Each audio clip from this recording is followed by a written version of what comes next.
Norrlenska nautakjötið. Uppskrift af góðu kvöldi.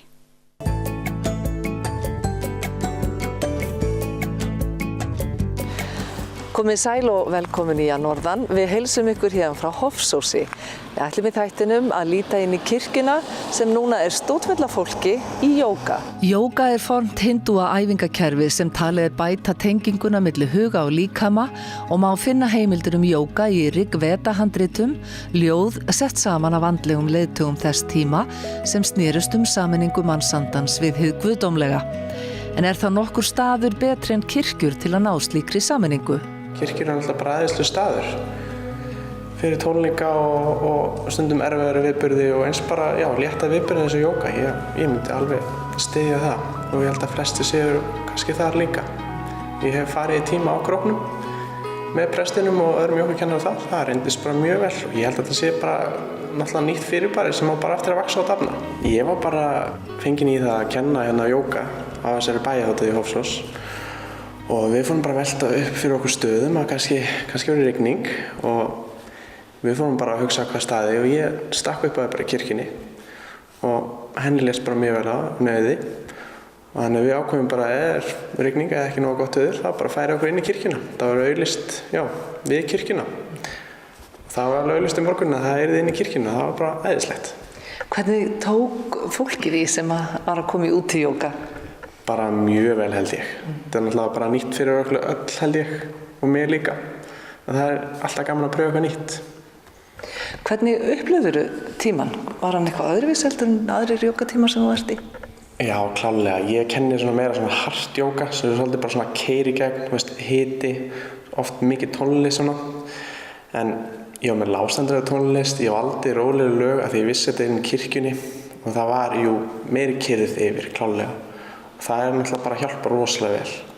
Af því oft þarf maður mitt þetta umhverfi bara til þess að tengjast meira líkamannum að hafa þessa frið og ró sem við höfum ekkert alltaf í dag. Það þarf svo lítið að trufla okkur og við náttúrulega erum bara að fara inn þessa 21. öld með símana á hendi, við getum alltaf aldrei sleppt honum. Þó einhver þorir kannski ekki að viðurkenna að það alltaf við okkur, og það náttúrulega ótrúlega mikið áreiti og við komumst aldrei í þessa núvitund sem við þurfum að komast í. En það hægt að gera ótrúlega margt. Daniel kynntist jóga fyrst í grunnskóla og var þá strax staðráðinn í að leggja það fyrir sig. En í jóga lögð áhersla á að stjórna flökti hugans og nota líkamann sem verkfæri til að ná því markmiði. En ég lærði í Koh Samui eyjunni í Tælandi, frábær jógaeyja og margir sem nema þar jóganámið sitt. Hvað þetta langt nám og í hverju felst það? Þetta oftast 200 tíma kennsluleirinn, þetta 4 vikur sem bara, frá móti til kvölds í 4 vikur sem var þannig hjá mér. En hvað einkennir góðan jógatíma? Það náttúrulega fyrst og fremst að gefa sér tíma og stað og það ofta mesta vinnan, það að koma sig á staðinn og síðan þegar maður mættur á staðinn þá maður svolítið leiddur áfram af jógakennara og mér sjálfur finnst æðislegt að fara sjálfur í jóga en líka æðislegt að fá að dreifa þessum boðskap. En það náttúrulega bara fyrst það að stillast eða staða stund, bara kúpla sig svolítið út og síðan bara byrja á ballið. Maður hitar upp, tekur krefjandi stöður og svo náttúrulega rúsinn í pulsendanum með alltaf slökuninni.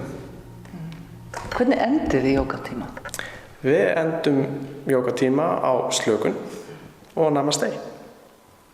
Það voru margir sem lögðu leið sína í jóga þann dag sem við vorum þarna. En hvernig tilfinning að stunda jóga inn í kirkju norður á Hofsósi? Yndisleg. Ég held að það var besta jógahús sem við verið í. Ef maður gerir nota kirkjunar eitthvað svona. Þetta eru dásamleg hús og að gera nota þessi hús í allt sem fólk tekur sér fyrir hendur.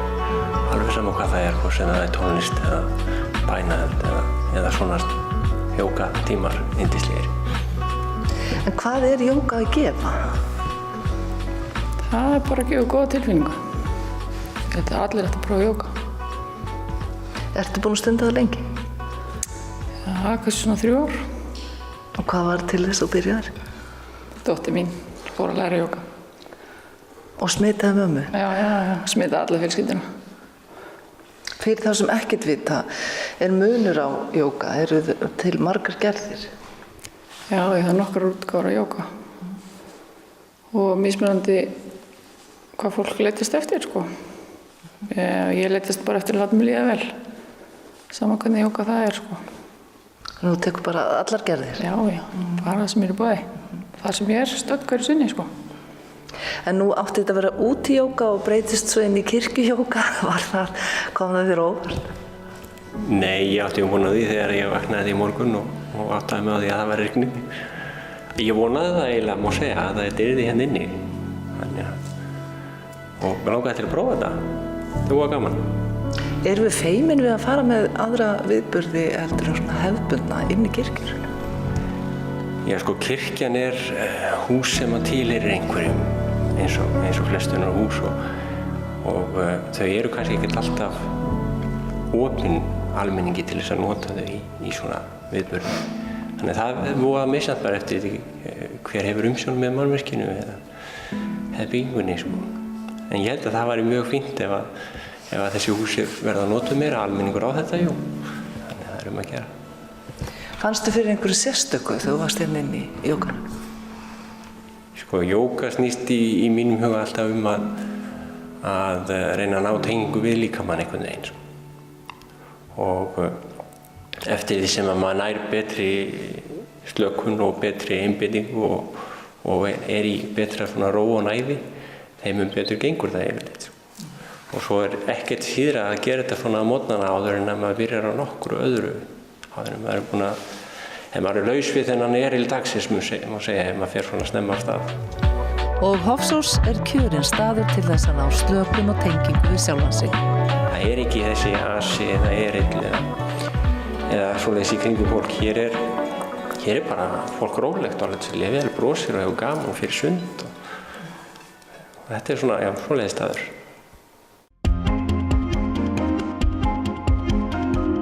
Norðlenska nautakjötið. Uppskrift af góðu kvöldi.